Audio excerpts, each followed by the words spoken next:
कि परमात्मा अपने उस किरदार को चुनता है जो नेतृत्व करेगा, तो उसके अंदर नेतृत्व की वो क्षमता भी तो हो, उसका कैरेक्टर भी तो हो। हमें कुछ गलत माइंडसेट से बाहर निकलना पड़ेगा। ये मेरा वाला, ये तुम्हारा वाला, इन चीजों को छोड़ करके चलना पड़ेगा। स्वामी जी, मैं चाहता हूं कि आप हमारे देश के प्रधानमंत्री यानी कि नरेंद्र भाई मोदी जी के बारे में कुछ बताइए। सबसे पहले नमस्कार, नमो नारायण। क्योंकि प्रश्न जो है, कई लोगों को लगता है कि ये हम राजनीति की तरफ बढ़ रहे हैं, इसलिए मैंने हमेशा इस जिज्ञासा को, उस प्रश्न को टाला है कि क्या मोदी जी के विषय में मैं कुछ कह सकता हूं। चूंकि मोदी जी वलसाड़ से, गुजरात से ही हैं और ये यहाँ के प्रचारक रहे थे, लेकिन कभी भी इस बात को हम मिक्सअप नहीं करते हैं। रीजन ये है कि इस देश की सत्ता पर जो भी ऊपर बैठता है, ये सनातन भूमि है और बिना परमात्मा की इच्छा के अगर कहते हैं कि पत्ता भी नहीं हिलता, तो इतनी बड़ी सत्ता पे भी उसकी कोई ना कोई इच्छा होगी। मित्रों, मैं कुछ आप लोगों से अभी जो आज विषय पर बात कर रहा हूँ वो थोड़ा आपको अजीब भी लग सकता है, लेकिन मेरी बात को आप काउंटर चेक जरूर करिएगा कि यूट्यूब और गूगल पर जब आप देखेंगे, मोदी जी के जितने प्रशंसक भारत में हैं, उनसे कई गुना मोदी के विरोधी विदेशों में बसते हैं। और कई वीडियो तो ऐसे हैं कि मक्का मदीना के अंदर उनके बुरे होने के लिए दुआएं मांगी जाती हैं और ऐसी ऐसी दुआएं मांगी जाती हैं कि आप अगर सर पीट लेंगे कि मोदी के ऊपर से टायर निकले, ट्रकें निकले, कीचड़ हो, गोबर पड़े, इस तरह की दुआएं मांगी जाती है रीतसर। और ये हिंदुस्तान को छोड़कर बाकी अन्य दूसरे विधर्मी देशों में तो बहुत होती है। तो अगर ये मैंने जैसे वीडियो बनाया है कि निजुम होता है या दूसरी विद्याएं होती हैं, जादू होता है, तो फिर मोदी जी के ऊपर उसका असर क्यों नहीं होता है? ये बहुत प्रश्न हमें पूछा जाता है। तो एक बात, जिसकी विराट की इच्छा के अनुसार हम जीवन व्यापन करते हैं, तो विराट की इच्छा सर्वोपरि है। वो कहते हैं ना, मुद्दई लाख चाहे तो कब क्या होता है, वही होता है जो मंजूरे खुदा होता है। मैं जिन दिनों अभी पिछले वर्ष गुवाहाटी में कामाख्या जी में प्रवास कर रहा था, तो मुझे ऐसे कुछ संतों के साथ मिलने का सौभाग्य मिला जो पिछले 2002 से मोदी जी के लिए बगलामुखी जी का यज्ञ कर रहे हैं। और कोई वो संख्या एक आध नहीं है। मैं आपको इस समय कुछ कारणों से वो लोकेशन और इसलिए नहीं बता रहा हूँ कि यज्ञ में हमेशा से जो पलीत आत्माएं होती हैं, शैतान होते हैं, वो विघ्न डालते हैं। हमारे शास्त्रों में भी है ना, हड्डियां डाल देते हैं। तो विधर्मी उस यज्ञों को डिस्टर्ब करने के लिए प्रयास करेंगे, लेकिन मैं इतना कह सकता हूं कि कामाख्या की उस पावन भूमि पर मोदी जी के लिए कई संत बगलामुखी जी का सतत यज्ञ कर रहे हैं। फिर पिछले दिनों जब मैं गिरनार में था, तो मुझे वहां गिरनार में भी प्रेरणा से बाबा जी के उन संतों से मिलने का सौभाग्य मिला जो मोदी जी के लिए वहां पर भी यज्ञ कर रहे थे। योगी जी तो योगी जी हैं, उनकी तो परंपरा है, मतलब नाथ संप्रदाय की परंपरा बड़ी ऊंची परंपरा है। लेकिन चूंकि हम बात कर रहे हैं आज नरेंद्र भाई मोदी जी की, तो आप सबको पता भी होगा कि वो संघ के कभी के जमाने में प्रचारक रहे थे और वो प्रचारक के कार्य से वलसाड़ भी थे और वलसाड़ काफी समय वो रहे। धर्मपुर, कपराड़ा में उन्होंने बहुत काम किया हुआ है। आप जो मोदी जी को आज देख रहे हो, वो उस समय के मोदी जी बिल्कुल अलग थे। और आज भी कुछ लोग जीवित हैं, कुछ क्या बहुत कुछ वलसाड़ में आपको मिल जाएंगे जो कहेंगे कि मोदी जी उनके बाहर बैठ करके रोटी और सब्जी खाते थे। ये मैं बिल्कुल गंभीरता पूर्वक आपको बात बता रहा हूँ। वलसाड़ शहर के अंदर आप आइए और कहिए कि मोदी जी को जानने वाले आरएसएस के हमें पुराने लोग दिखाइए। आज भी अनिल भाई पारिक करके आपको मिलेंगे जो आपको कहानियां ये बताएंगे। हिंदवानी जी अभी अभी शांत हुए हैं, वो बताते थे। और मेरा सौभाग्य रहा कि इन दिव्य मूर्तियों से मैं तो कई बरसों 20-25 साल से साथ में हूँ, काम किया है। मोदी जी के विषय में उनके जो नजदीकी मित्र थे, उनसे भी मेरा संपर्क रहा। पिछले साल चुनावों के दौरान मैं मोदी जी के पूर्व आश्रम के घर पर भी गया, उनके भाई साहब से भी मुलाकात हुई। लेकिन मैंने अपना परिचय कभी इस तरह से नहीं दिया कि मेरा परिचय क्या है, क्योंकि एक भगवा पहनने के बाद हमारा कोई पूर्व परिचय नहीं रहता है।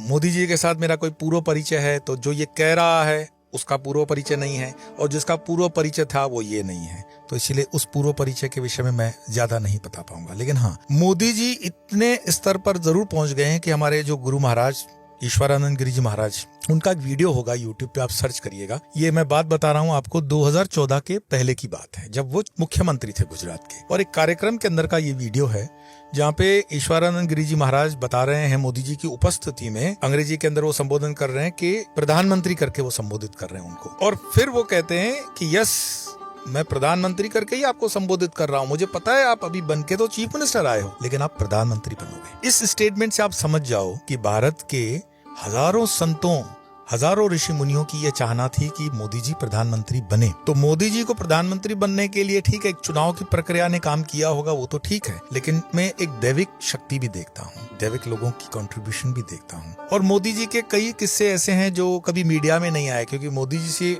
मीडिया इतनी अभिभूत है कि वो सारा समय मोदी जी के पास रहती है। लेकिन मोदी जी से जुड़े हुए ऐसे अनंत लोग हैं जिनके पास उनके कई किस्से हैं। मैं अपने गुरु आश्रम से आपको ये कुछ चीजें बता सकता हूँ। जैसे उन दोनों हमारे गुरु महाराज भूतेशानंद जी महाराज रामकृष्ण मिशन के 12वें अध्यक्ष हैं, वो गुजरात में थे और गुजरात में शायद राजकोट आश्रम के वो अध्यक्ष थे, शायद नहीं पक्का। और फिर ऐसा समय आता है कि भूतेशानंद जी को प्रमोशन मिल जाता है कि आप अपनी जवाबदारी बेलूर मठ में आगे बढ़ाइए और उनकी जगह पे आत्मस्थानंद जी महाराज आएंगे। आत्मस्थानंद जी महाराज जो थे वो राजकोट के अंदर जब पूरी जवाबदारी लेते हैं तो मोदी जी से उनका संपर्क बहुत गहरा बनता है। जहाँ तक मुझे सुनाने में आया और ये प्रमाणिक भी है कि वो सन्यासी बनना चाहते थे रामकृष्ण मिशन के। आत्मस्थानंद जी महाराज ने उनको तब प्रेरणा दी कि नहीं तुम्हारे लिए और भी कार्य है, बड़ा कार्य है, सन्यासी तो है ही, तुम सन्यासी हो। और आप देख लीजिएगा, ये जो मैं स्टेटमेंट कर रहा हूँ ये मोदी जी की कोई पॉलिटिकल कैरेक्टर को लेकर के मेरी स्टेटमेंट नहीं है, लेकिन मोदी जी का चाल चलन, उठक बैठक, उनकी जो टेस्ट है, उनका जो सिलेक्शन है, वो एक योगियों की तरह है, एक सन्यासियों की तरह है, एक विरक्त जीवन है उनकी। आप मोदी जी को हो सकता है आप उनके विरोधी हों, लेकिन आप उनकी ईमानदारी, आप उनकी निष्ठा, आप उनके देश प्रेम, आप उनके राष्ट्र प्रेम पर कभी भी शक नहीं कर सकते हैं। मैं ऐसे मुसलमानों को जानता हूं जो हो सकता है मोदी जी के कट्टर विरोधी हों, लेकिन उनकी निष्ठा पर उन्होंने डाउट नहीं किया। हमारे वलसाड़ के नजदीकी माइक्रोइंक के मालिक रहते हैं गफूर भाई बिलेखिया, मेरे बहुत अच्छे परिचित थे। पिछले कुछ सालों से मैं संपर्क में नहीं आया उनके स्वास्थ्य की वजह से, लेकिन बिलेखिया जी और मोदी जी की दोस्ती जग जाहिर है, बरसों की दोस्ती। मोदी जी के ज्यादा अच्छे संबंध मुस्लिम समुदाय से इतने गहरे हैं कि आप आश्चर्यचकित हो जाओगे कि ये कैसे हो सकता है। तो ये तो एक क्या हो गया कि मीडिया ने एक अपना मेंटल स्ट्रक्चर बनाया कि हम मोदी के विरुद्ध काम करेंगे, कि इंटरनेशनल लॉबी ने काम किया। अदरवाइज आप देखोगे गुजरात एक ऐसा स्टेट है कि जहाँ के मुसलमान पूरे हिंदुस्तान में सबसे समृद्ध और सुखी मुसलमान है, पढ़े लिखे मुसलमान है, यहाँ शांति है, अमन है। क्यों? तो मोदी जी ने उस चीज को एक डायरेक्शन दी। लेकिन चूंकि हम मोदी जी के पर्सनल अन्य उपलब्धियों पर बात कर रहे थे, तो मोदी जी के विषय में और संतों में जैसे हम जाएंगे, जैसे मैंने बताया ईश्वरानंद गिरी जी ने उनको बताया कि आप पीएम बनने वाले हो, पीएम बनोगे, हमारी इच्छा भी है और बनोगे भी। मुझे याद आता है महाबाबा जी के संकेत से मैं एक संत से मिला था, उन दोनों में बड़ा व्यथित था, मैं खुद भी परेशानी के दौर से गुजर रहा था और मैं बिल्कुल ये ईमानदारी से आपको बात बता रहा हूँ, मैं जेल के अंदर था। यही भगवा आतंकवाद का केस मुझ पर जो लगाया गया था, गलत केस था। तो एक एसपी मेरे से मिलने आए। आज भी उन जेलों के सारे एसपी मेरे अच्छे परिचित हैं, कई मेरे संपर्कों में भी रहते हैं एज ए स्पिरिचुअल पर्सनैलिटी। चूंकि मेरी स्पिरिचुअल लाइफ अंदर रही, तो मुझे याद है वो एक होम सेक्रेटरिएट से भी एक अफसर था, ये क्वेश्चन सेम ही था। तो टॉर्चर के बाद उन्होंने पूछा, उस समय यूपीए की सरकार थी और दूर दूर तक ऐसा लग नहीं रहा था कि यूपीए सरकार इस देश से जाने वाली है और बीजेपी के आने की कोई संभावना नहीं थी। ये 2012 की मैं आपको बात बता रहा हूँ। तो मुझे पूछा गया कि तुम्हें क्या लगता है इस देश में क्या बीजेपी आएगी? तो मैंने कहा बिल्कुल, आप लिख के लीजिए 2014 के अंदर बीजेपी आ रही है। मैं तो अंदर था, कोई मेरे पास सुविधा दूसरी थी नहीं। तो उन्होंने कहा अच्छा इतना तुम्हें कॉन्फिडेंस है तो बताओ 2014 में अगर बीजेपी जीत रही है तो तुम्हारे कैंडिडेट तो बाहर लड़ रहे हैं। और उन दोनों अडवाणी जी बड़ी लीड ले रहे थे। एक समुदाय चाहता था कि मोदी जी को आगा किया जाए, एक वर्ग मतलब चाहता था, और कुछ जो वृद्ध वर्ग था वो चाहता था अडवाणी जी रहे। उन दोनों सुषमा स्वराज जी भी थी, हमारे लिए तो सब आदरणीय ही है। लेकिन राजनीति के माहौल में बाला साहब ठाकरे की भी एक स्टेटमेंट आगे चल करके आती है, तो माहौल कुछ ऐसा कंफ्यूजन था कि पता नहीं कौन प्रधानमंत्री बनेगा। तो जब उन अफसर ने मुझे पूछा कि तुम्हारा तो ठिकाना नहीं है मतलब लोगों का कि कौन प्रधानमंत्री बनेगा, आपस में लड़ मर रहे हो, कैसे कहते हो कि बीजेपी जीतेगी? मैंने कहा बीजेपी जीतेगी और नरेंद्र भाई मोदी जी प्रधानमंत्री बनेंगे। उनको बहुत गुस्सा आया, बोले तुम पागल हो चुके हो। अब मैं उनको ये नहीं बता सकता था कि मुझे जिस व्यक्ति या जिस पर्सनैलिटी या जिस शक्ति या जिस दिव्य आत्मा या जिस दिव्य पुरुष ने ये संकेत बताया है, आई डोंट डाउट, मुझे उन पर कोई शक नहीं था। और बड़ी निष्ठा और श्रद्धा से मैंने कहा कि मोदी जी प्रधानमंत्री बने। तो उन्होंने अपने उस ईगो में कहा कि ठीक है, अगर ये बात सच होती है तो मैं आपको प्रणाम करने इसी जेल के अंदर आऊंगा। मैं नाम फिर भी नहीं बताऊंगा क्योंकि आज भी शायद वो सर्विसेज में है और सीनियर सेक्रेटरीट में हो सकते हैं, वो मेरा कोई संपर्क अभी नहीं है। और उन्होंने अपनी जबान निभाई। 2014 के अंदर मोदी जी प्रधानमंत्री बने और वो मुझे मिलने के लिए जयपुर जेल में आए थे। बड़े आदर के साथ उस वक्त के तत्कालीन सुपरिटेंडेंट के सामने उन्होंने अपने जूते उतारे। सुपरिटेंडेंट देखते रह गए। शाम को 7:30-8 का समय हो चुका था, सारी जेल बंद हो चुकी थी। बावजूद उसके मेरे दरवाजे का लॉक खोला गया। मुझे उन्होंने बाइज्जत कहा कि स्वामी जी बैठिए, आपसे बात करनी है। और उन्होंने कहा कि मुझे समझ में नहीं आता कि मैं क्या कहूँ, मेरे पास शब्द नहीं है। क्या आधार था आपका कि मोदी जी प्रधानमंत्री बनेंगे? मैंने उनको हंस के कहा कि मोदी जी प्रधानमंत्री बनेंगे ये मोदी जी की या बीजेपी की या आरएसएस की इच्छा नहीं है, ये सारी कायनात की इच्छा थी कि मोदी जी प्रधानमंत्री बने, और बन गए। उनकी फिर जिज्ञासा रही, उन्होंने कहा आगे क्या देखते हैं? मैंने कहा आगे तो मैं ये देखता हूँ कि अब तुम्हारे हमारे संकट के बादल छट गए। जो विधर्मी प्रकार की सरकार थी उसका विध्वंस होगा। अब इस देश के अंदर धर्म की स्थापना होगी। और जब मैं धर्म कहता हूँ तो उसमें वही मोदी जी वाला कि जो उस देश में रहते हैं वो सारे अपने हैं, जो उस देश से जुड़े हुए हैं वो सारे अपने हैं। हमें कुछ गलत माइंडसेट से बाहर निकलना पड़ेगा। ये मेरा वाला, ये तुम्हारा वाला, इन चीजों को छोड़ करके चलना पड़ेगा। और अध्यात्म यात्रा के अंदर कोई भी जो जेन्युइन संत होता है या फकीर होता है, उसके लिए धर्म एक उसकी साधना का मार्ग हो सकता है। लेकिन ये जो खाने में बांटने वाली चीजें होती हैं, ये एक सही सन्यासी या सही संत के लिए नहीं होती हैं। पर इसका मतलब ये भी नहीं है कि वो निर्माल्य होकर के अपने धर्म पर होने वाले जुल्म को सह लेगा, गलत के लिए बोलेगा नहीं। सर्वधर्म सम्मान है तो कुछ भी उस तरह का नहीं होता है। जो सत्य है उस सत्य के साथ हम खड़े रहेंगे। कारण धर्मो रक्षते रक्षता वाला है। अब धर्म सत्य के साथ रहता है। तो मोदी जी का संक्षिप्त में अगर मैं बताऊं, एक हमारे नरियाद के उनके मित्र थे उस जमाने के। मैं संतराम मंदिर रामदास जी महाराज की कृपा में रहा और उनके माध्यम से उनसे मेरी मुलाकात हुई थी। वो मुझे पता था कि वो मोदी जी के बहुत पुराने मित्र रह चुके हैं। अब तो वो शरीर में नहीं है। गाड़ी उनकी सरनेम थी, वकील भी थे वो पेशे से। मैं उनके घर रुक चुका हूँ 2 रातें। अच्छा पुराना हवेली वाला मकान था उनका संतराम मंदिर के आस विस्तार में। तो मैंने कहा आप मोदी जी के उन संस्मरण को हमारे साथ शेयर करिए कुछ। उन दिनों जिन दिनों मोदी जी कुछ विशेष नहीं थे। तो बोले उनका सेंस ऑफ ह्यूमर, उनके शब्द का चयन, उनकी स्पॉन्टेनियस जो एक कला है, मतलब वाणी से लेकर के, वर्तन से लेकर के, विचार से लेकर के, उनके वैराग्य से लेकर के, आप शब्द बताते जाइए और एक एक शब्द उनके जीवन में उतरता है। वो ऐसे व्यक्तित्व है। मैंने कहा क्या लगता है ये जो सीक्रेट है उसका क्या हो सकता है? तो उनकी बातों से मुझे लगा कि he is a man of character. आप मोदी के विरोधी हो सकते हैं, लेकिन मोदी जी के कैरेक्टर में आप एक भी 0.001% भी आक्षेप नहीं कर सकते।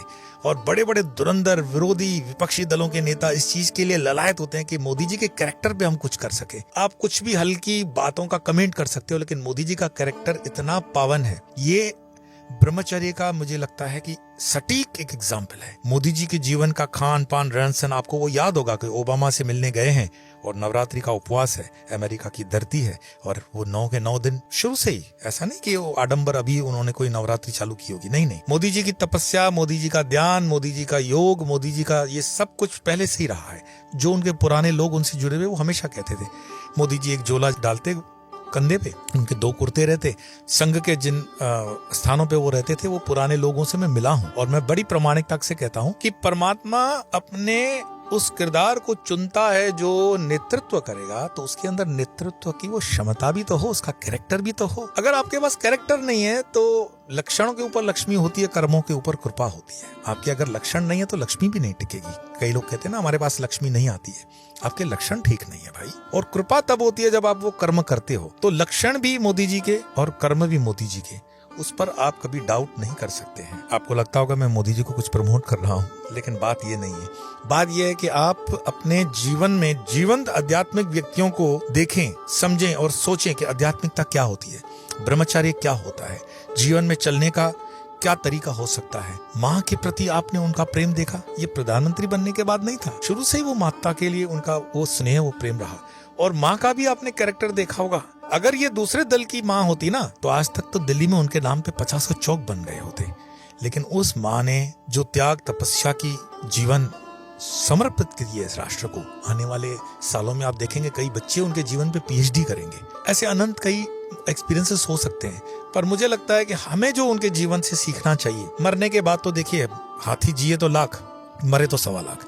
तो हम कहते हैं, किसी ने ओशो से पूछा था कि भगवान बुद्ध जब थे तो बुद्ध के समय में उनको लोगों ने भगवान पहचाना क्यों नहीं? अब मेरे शब्दों पे ध्यान दीजिएगा। ओशो वही मंच से कह रहे हैं, बुद्ध सदैव से रहे हैं, बुद्ध सदैव रहेंगे, और बुद्ध इस समय भी तुम्हारे साथ है, क्या तुम पहचान पाओ रहे हो? ओशो का उस समय भी संकेत था कि तुम्हारे साथ जो बैठा हुआ है वो बुद्ध है। बुद्ध ऐसा नहीं होगा कि बुद्ध जो हम गौतम बुद्ध जानते हैं, वो बुद्ध मीन्स एनलाइटमेंट, अपने जो परिकाष्ठा पर पहुंच गई अनुभूति, वो सब बुद्ध हैं। रामकृष्ण बुद्ध हैं, रमण महर्षि बुद्ध हैं। तो हम उन बुद्धों को तब मानते हैं जब वो मर जाते हैं, पंचभूतों का शरीर छोड़ जाते हैं। मर जाने का अर्थ है पंचभूतों का शरीर छोड़ दिया, चाहे वो उत्तर के हों, दक्षिण के हों, पूरब के, पश्चिम के हों। ये भूमि तो संतों की, महंतों की भूमि रही है। एक एक गांव में आपको ऐसे ऐसे किस्से सुनने मिलेंगे। मैं इसके लिए हमेशा युवाओं को बोलता हूँ कि कमा तो लोगे तुम जीवन में, थोड़ा सा इस देश को भ्रमण करके देखो, थोड़ा सा इस गांव की दूलियों को चाट कर देखो, अपने सर पर लगा कर देखो, इस देश की नदियों का पानी पी के देखो। तुम देखो ये देश कितना महान है। मैं विदेशों को छोड़कर यहाँ क्यों बसा?